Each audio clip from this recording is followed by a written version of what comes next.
सम्मानित साथियों, नवजागरण के इस मंच पर आप सभी का हार्दिक स्वागत और अभिनंदन।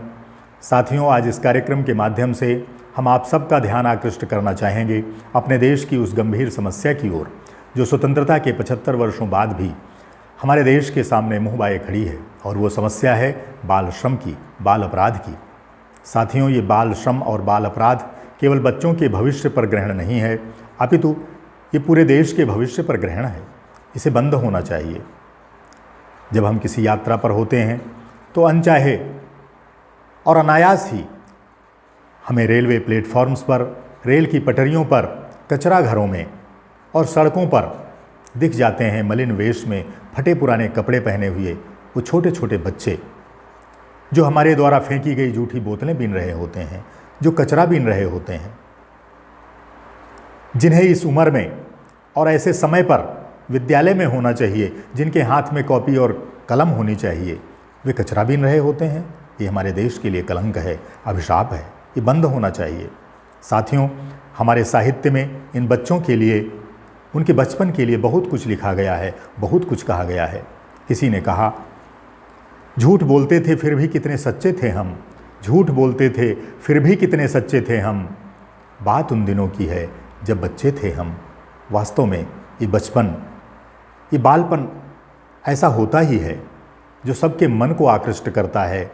छोटी छोटी शरारतें और झूठ बोलना भी बचपन को सुशोभित करता है, उसके सौंदर्य को बढ़ाता है। लेकिन ये बचपन सार्थक होना चाहिए। प्रख्यात शायर बशीर बद्र साहब कहते हैं, उड़ने दो परिंदों को अभी शोख हवाओं में, फिर लौट के ये बचपन के ज़माने नहीं आते। उड़ने दो परिंदों को अभी शोख हवाओं में, फिर लौट के बचपन के ये ज़माने नहीं आते। वास्तव में ये बचपन दोबारा लौट के नहीं आता। जब ये बचपन सार्थक हो जाता है तो हमारा जीवन भी सार्थक हो जाता है, और ये बचपन फिर हमें बड़ा सुहावना लगता है। फिर पूरे जीवन हम इसको याद करके प्रफुल्लित होते हैं, आनंदित होते हैं। लेकिन जब ये बचपन सार्थक नहीं होता तो फिर यही बचपन पूरे जीवन हमको काटने को दौड़ता है, मन को कचोटता है। हम अपने को धिक्कारते हैं, अपने बड़े बुजुर्गों को धिक्कारते हैं। इसलिए इस बचपन को सार्थक करना चाहिए। और जब बचपन की सार्थकता की बात आती है तो हमें याद आती हैं गोस्वामी तुलसीदास जी की वो चौपाई, जिसको उन्होंने मानस के बाल कांड में भगवान राम के बाल रूप के वंदना करते हुए लिखी है। बंदऊँ बाल रूप सोई रामू, सब सिद्ध सुलभ जपत जिसु नामू। मैं उन भगवान राम के उस बाल रूप की वंदना करता हूँ जिसका नाम जपते ही सारी सिद्धियाँ सुलभ हो जाती हैं।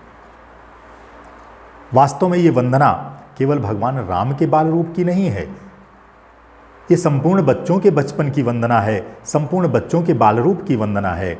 अगर उन बच्चों का बचपन सार्थक हो जाता है तो फिर निश्चित रूप से सारी सिद्धियां सुलभ हो जाती हैं, जीवन मंगलमय हो जाता है।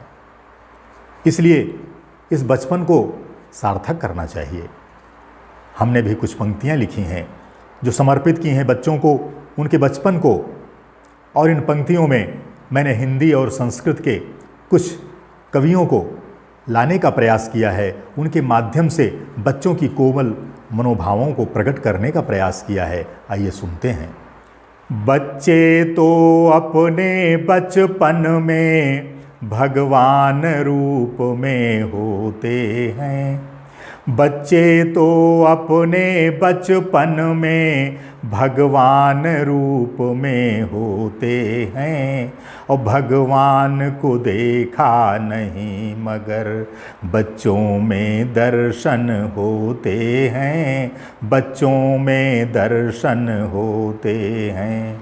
इनमें छल छद्म नहीं होता ये, इनमें छल छद्म नहीं होता ये, निर्मल मन के होते हैं, और जैसे अक्षर इन पर लिख दो बस वैसे ही छप जाते हैं, बस वैसे ही छप जाते हैं। ड्राइंग के पेपर ये होते हम चित्रकार एक बन जाएं।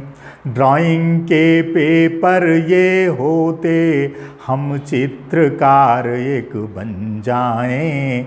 और सुंदरतम रंग भर कर इनके जीवन को चित्रित कर जाएं, जीवन को चित्रित कर जाएं। संगीतकार की सुमधुर ध्वनि सम मानस झंकृत कर देते। संगीतकार की सुमधुर ध्वनि सम मानस झंकृत कर देते। और किसी गीतकार की पंक्ति सदृश अंतस में अमृत भर देते, अंतस में अमृत भर देते। ये तुलसी की चौपाई सम, ये तुलसी की चौपाई सम मन को पावन कर देते हैं। और रस खान के मधुर सवैये सम जीवन में रस भर देते हैं, जीवन में रस भर देते हैं। चपल सूर के पदों सदृश इनके जीवन में चंचलता। चपल सूर के पदों सदृश इनके जीवन में चंचलता। और वेदना जो मीरा में दिखती इनके नयनों में आकुलता, इनके नयनों में आकुलता। केशव कविता सी गहराई इनकी चितवन में आई है। केशव कविता सी गहराई इनकी चितवन में आई है। और कोई समझ गया तो समझ गया, अन्यथा समझ ना आई है, अन्यथा समझ ना आई है। तो कबीरा की उलटवासियों में विद्वान भी ज्यों चकरा जाते। कबीरा की उलटवासियों में विद्वान भी ज्यों चकरा जाते। और बच्चों के मन के भाव कभी हमसे भी नहीं समझे जाते, हमसे भी नहीं समझे जाते। मधुर कवित रत्नाकर का इनकी थिरकन में गति पाता। मधुर कवित रत्नाकर का इनकी थिरकन में गति पाता। और किसी व्यंग्यकार का व्यंग्य भाव इनकी किलकारी में बसता, इनकी किलकारी में बसता। तो दंडी का लालित्य सुघर इनके अंगों में सजता है। दंडी का लालित्य सुघर इनके अंगों में सजता है। और कालिदास की कविता सा लावण्य सलोना लगता है, लावण्य सलोना लगता है। ऐसे प्यारे इन बच्चों से हम अनुचित श्रम करवाते हैं। ऐसे प्यारे इन बच्चों से हम अनुचित श्रम करवाते हैं। कोमल अंगों वाले इन पर नाजायज जुल्म ढहाते हैं, नाजायज जुल्म ढहाते हैं। बचपन से इनका शोषण कर हम प्रगति मार्ग अवरुद्ध करें। बचपन से इनका शोषण कर हम प्रगति मार्ग अवरुद्ध करें। और कानून बाल श्रम का तोड़ें, हम सब कुछ नियम विरुद्ध करें, हम सब कुछ नियम विरुद्ध करें। नेहरू जी को इन बच्चों में कल का भविष्य दिख जाता है। नेहरू जी को इन बच्चों में कल का भविष्य दिख जाता है। इसीलिए यह बच्चा ही कल का भविष्य कहलाता है, कल का भविष्य कहलाता है। पढ़ लिख कर अपने जीवन में बच्चे आगे बढ़ सकते हैं। पढ़ लिख कर अपने जीवन में बच्चे आगे बढ़ सकते हैं। और भारत माता के ये सपूत माँ की सेवा कर सकते हैं, माँ की सेवा कर सकते हैं। कोई वैज्ञानिक हो सकता, कोई अभियंता बन सकता, कोई वैज्ञानिक हो सकता, कोई अभियंता बन सकता।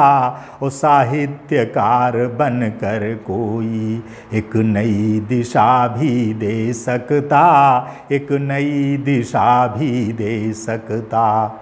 तो बाल रूप में कलियां ये, इन्हें पुष्प रूप में खिलना है। बाल रूप में कलियां ये, इन्हें पुष्प रूप में खिलना है। और मातृभूमि की सेवा में इन्हें सजना और संवरना है, इन्हें सजना और संवरना है। तो अंतिम है, उन्मुक्त गगन के पंछी ये, उन्मुक्त गगन के पंछी ये, इनको बचपन में उड़ने दें। उन्मुक्त गगन के पंछी ये, इनको बचपन में उड़ने दें। और ब्रह्मचर्य सार्थक हो जिससे विद्यालय में पढ़ने दें, विद्यालय में पढ़ने दें, विद्यालय में पढ़ने दें, विद्यालय में पढ़ने दें। बहुत बहुत धन्यवाद। आइए बाल श्रम रोकने में हम भी अपने स्तर से मदद करें और बच्चों को विद्यालय भेजें। धन्यवाद।